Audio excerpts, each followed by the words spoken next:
Yo les postos, bienvenue dans cette nouvelle vidéo sur les vidéos de Nono et Sacha. Nono est avec nous aujourd'hui. Salut Nono.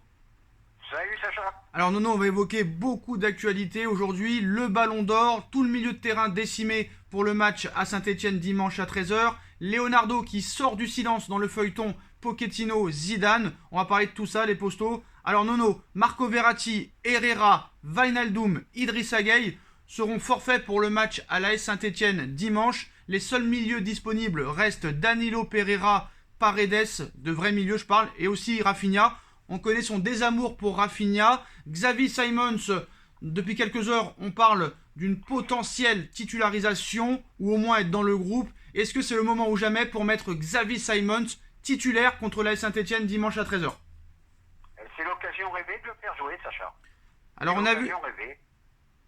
On a vu ces derniers temps qu'il fait des prestations étincelantes, notamment contre Manchester City en Youth League. Je sais que toi, tu l'attends depuis très longtemps, depuis 2019 à son arrivée. Est-ce que honnêtement, t'attends que Pochettino le mette clairement titulaire dimanche contre Saint-Etienne? Ah, bah ça serait un plaisir. C'est un petit joueur que j'aime bien. Et puis, il va nous montrer ce qu'il sait faire à l'étage supérieur.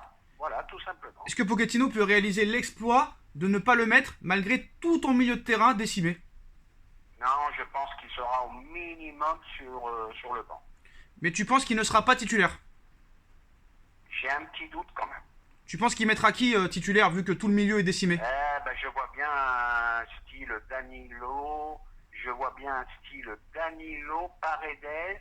Et peut-être malgré tout Rafinha. D'accord. Donc peut-être pas encore de Simons titulaire. En tout cas, lui, Ramos devrait réaliser sa première titularisation dimanche contre Saint-Etienne. La première enfin de Sergio Ramos dimanche contre les Verts. Nono, qu'est-ce que ça t'inspire? Ça m'inspire, ça me fait plaisir, parce que Ramos est quand même un grand joueur. Et on va voir effectivement où il en est en ce moment. Qu'est-ce que t'en attends? J'en attends une bonne prestation et montrer qu'il peut devenir le patron de cette défense qui nous inquiète beaucoup. Est-ce que tu penses qu'avec son caractère brûlant, un mec comme ça sur le terrain peut faire bouger les fesses aux trois de devant? Je pense que c'est le seul qui est capable de leur parler les yeux dans les yeux. On verra ça dimanche. En tout cas, la deuxième information, les postos, à 3 jours du Ballon d'Or, Lionel Messi serait le Ballon d'Or 2021, annonce Matteo Moretto. Lui et ses amis sont déjà au courant de la chose. Et on a en plus le classement, Lionel Messi, vainqueur du Ballon d'Or 2021 pour la 7e fois. 2e, Karim Benzema. Et seulement 3e, Robert Lewandowski. Est-ce que pour toi, Nono, ce classement est bien? Alors je vais te dire, pour moi c'est un vol. Tu sais l'amour que j'ai pour Messi. Pour moi c'est le plus grand joueur de tous les temps. Mais Lewandowski vraiment le méritait cette année. Je trouve qu'il était vraiment au-dessus de tout le monde. Benzema devant Lewandowski, qu'est-ce que ça t'inspire? Est-ce que c'est justifié? La saison extraordinaire de Benzema mérite qu'il soit sur le podium. Sur le podium, oui, mais peut-être pas devant Robert Lewandowski quand même. Ah non, pour moi Robert était vraiment au-dessus de tout le monde cette année. Est-ce que tu penses que réellement les journalistes mettent Messi sans vraiment analyser la saison qui vient d'avoir lieu? Non, ça dépend des résultats, tout simplement. Il a gagné la Copa América, il a tenu le Barça à lui tout seul toute la fin de saison dernière, et il a gagné la Copa América presque à lui tout seul. Donc je pense que ça a été jugé sur ça. Donc toi, tu aurais mis Robert Lewandowski vainqueur. Sans hésitation. Très bien, on va passer au feuilleton Pochettino. Zidane, les postos, Leonardo est sorti du silence aujourd'hui à l'AFP. Il nous dit on n'a pas envie que Pochettino parte, il n'a jamais demandé à partir et aucun club ne nous a contacté par rapport à lui. On a beaucoup de respect pour Zinedine Zidane, ce qu'il a fait comme joueur et entraîneur, mais je peux vous affirmer très clairement qu'il n'y a aucun contact et qu'aucune rencontre avec lui n'a eu lieu. Donc Leonardo dément à l'AFP tout contact avec Zinedine Zidane et conforte pour l'instant Mauricio Pochettino à son poste d'entraîneur au PSG. Seulement quelques quarts d'heure après, on va dire, Nono, des médias anglais et qataris ont démenti un petit peu l'information de Leonardo. Alors c'est marrant parce que Leonardo est quand même dans le club, il travaille dans le club, donc il connaît plus la situation que les journalistes normalement. On est bien d'accord? On est d'accord. On nous précise que voilà, il y a bien eu une rencontre au mois de novembre entre Zinedine Zidane et le Paris Saint-Germain, que Zidane reste la priorité. Le PSG a déjà rencontré Zidane, voilà. Donc maintenant, est-ce que pour toi, Leonardo fait, on va dire, la langue de bois, parce qu'on se rappelle d'il y a un an, jour pour jour, il avait dit la même chose sur Thomas Tuchel. Voilà, on n'a pas envie de changer d'entraîneur, on ne changera pas d'entraîneur. Pourtant, un mois après, Thomas Tuchel quittait le Paris Saint-Germain. Donc, qu'est-ce que tu en penses de tout ça et de la déclaration de Leonardo sur le sujet? Alors là, au moins, ça nous inspire qu'on a eu un scoop. Ça veut dire que c'est à peu près le même cas que pour Tuchel. Ça veut dire que pour moi, Pochettino et Leonardo seront dans la même charrette. Je pense qu'ils vont éjecter les deux. Donc, tu penses que Leonardo là joue sa peau devant les médias en disant que... Je pense que oui. D'accord. Alors, d'après les informations du Parisien, le PSG sont bel et bien en négociation avancée avec Zinedine Zidane, hein, qui est sans poste depuis juin dernier. Mais Nasser Al-Khelaifi, Leonardo et les équipes parisiennes ont fait plus que discuter avec Zidane. Le quotidien régional rapporte que certains dirigeants du PSG, dont Leonardo et le directeur général Jean-Claude Blanc, ont eu une réunion avec Zinedine Zidane début novembre, lors de la deuxième semaine des vacances de la Toussaint. Une information qui rejoint indirectement celle que disait Foot Mercato il y a quelques semaines, hein, que Zidane était prêt à écouter le club parisien. Reste désormais à savoir si Zidane va débarquer sur le banc du Paris Saint-Germain cet hiver ou à l'issue de la fin de saison. Donc en sachant que la présence de Leonardo pourrait être un problème, hein, pour Zidane, on va dire tout devrait dépendre de l'avenir de Pochettino qui, toujours, selon le Parisien, n'a toujours pas convaincu tout le monde à Paris, et ce même dans le vestiaire. Les prochaines semaines pourraient être alors décisives, surtout quand on sait que Thomas Tuchel avait été viré juste avant les fêtes de fin d'année, on se rappelle bien, Nono. Hein. Oui, mais ça risque d'être la même situation cette année. Alors Nono, moi je me méfie de Leonardo, hein. Quand il dit quelque chose, c'est le contraire qui arrive. C'est absolument ça. Donc je pense que de toute façon, il sera dans le même bateau que Pochettino. Tu penses que les deux vont dégarpir en même temps pour faire la place à Zinedine Zidane? Je pense.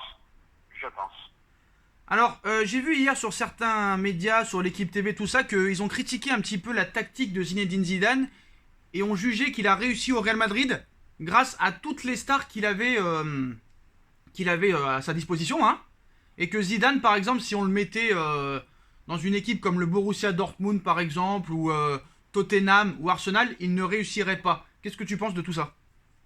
Eh ben moi, j'en pense que Zidane, il est respecté avec les grands joueurs. Donc il se bouge un peu plus le cul, excuse-moi l'expression, et je pense qu'il a tellement un aura, il est tellement respecté, que même les stars l'écouteront. Qu'est-ce qui se passera cet hiver, Nono, à la fin des matchs allés et pendant les fêtes de Noël? Il se passera quoi, à ton avis? Moi, je pense, hein, attention, hein, on n'est que dans les rumeurs. Moi, je pense qu'ils vont sauter, Leonardo et Pochettino vont sauter en même temps. En même temps? En même temps. Il est impossible pour Zidane de s'entendre avec Leonardo. Zidane ne viendra que s'il a les pleins pouvoirs. Est-ce que maintenant un entraîneur, même si Zidane refuse, voudra travailler avec Leonardo? Alors là, c'est un autre problème. J'ai l'impression que Leonardo a beaucoup de problèmes avec beaucoup d'entraîneurs. Et je pense que ça va être difficile, si Pochettino s'en va en cours de saison, ça va être très difficile de trouver quelqu'un. Donc, maintenant, la dernière information, Nono. On nous parle de Lionel Messi et de Neymar qui ne seraient plus autant amis qu'au Barça. Hein, donc le trio offensif du PSG a été la cible de toutes les critiques mercredi soir après la défaite face à City, notamment Neymar et Léo Messi. Hein. Le premier n'a plus marqué en Ligue des Champions depuis 7 matchs, la plus longue série de sa carrière dans la compétition. L'Argentin a pour sa part été auteur seulement de 4 buts, toutes compétitions confondues depuis le début de saison avec le PSG. Les deux joueurs ne semblent pas retrouver la complicité qui était la leur au FC Barcelone et sur le terrain. Mais qu'en est-il en coulisses? D'après le journaliste catalan Xavi Torres, Messi et Neymar ne sont plus autant amis qu'ils l'étaient à Barcelone, a-t-il confié dans l'émission 11. Est-ce que toi tu as remarqué ça aussi? Non, pas du tout. Il faut bien qu'ils travaillent, ces gens-là. Il faut bien qu'ils vendent du papier. Mais c'est des conneries. Il ne faut pas y croire une seconde. Neymar a tout fait pour que Messi vienne. Alors c'est pas en 3 mois qu'ils vont se disputer après une défaite. Ah, j'y crois pas du tout. Qu'est-ce que tu penses des propos de Thierry Henry, comme quoi il disait peu importe comment tu t'appelles, hein, tu ne peux pas jouer à 7 contre 11 en Ligue des Champions? Je suis tout à fait d'accord. Il faut un minimum, il faut défendre un minimum. J'ai encore revu en replay le match de Liverpool pour voir les 3 de devant, comment ils défendent, quoi. Tu peux plus, dans le football actuel, ne faire que marcher. J'ai vu le nombre de kilomètres parcourus entre les attaquants de City et les attaquants du PSG, mais c'est du simple au double presque, c'est phénoménal. Tu peux plus gagner en jouant comme ça. Tu peux plus gagner. Eh bah très bien Nono, bah voilà pour les informations du jour, les postos. Dites-nous en commentaire ce que vous en pensez. On like, on partage, on commente, on s'abonne. Et on va finir avec le dernier mot de Nono s'il en a un. Eh ben, j'espère que c'est samedi ou dimanche le match. Dimanche à 13h. Eh ben, j'espère que dimanche on souffrira un peu moins. Qu'on ait un peu de plaisir à voir du bon football. Est-ce que tu Voilà. penses que les gars peuvent être motivés après cette défaite face à City pour aller jouer à Saint-Etienne chez le 19e? Je vais te dire quelque chose, parisien de cœur, mais parisien qui doute toujours de cette équipe. Eh bah très bien Nono. Et la dernière question, Marco Verratti indisponible 3 semaines minimum. Qu'est-ce que ça t'évoque encore une fois et on finira là-dessus? Ah, j'en peux plus, je l'adore ce joueur, j'en peux plus, Sacha. Je l'adore ce joueur, mais pour le virer, voilà. Tu vas me dire, non, t'es contradictoire. Mais oui, mais qu'est-ce que tu veux? Un match par mois, ou deux matchs tous les 2 mois, c'est plus possible. Adieu, Marco. Adieu Marco. Est-ce qu'il y a un club qui pourrait être susceptible d'être intéressé, sachant qu'il se blesse toutes les 3 semaines Mais va savoir, c'est toujours pareil, on revient toujours aux mêmes discussions. Va savoir si dans un autre club, il sera autant blessé. Il est là le problème. C'est ça. C'est toujours pareil. C'est comme pour les entraîneurs. Voilà. Eh bah très bien Nono, on finira là-dessus. Merci à tous les postos. Et on se retrouve très vite pour une nouvelle vidéo. Salut Nono, salut à tous. Salut Sacha, merci.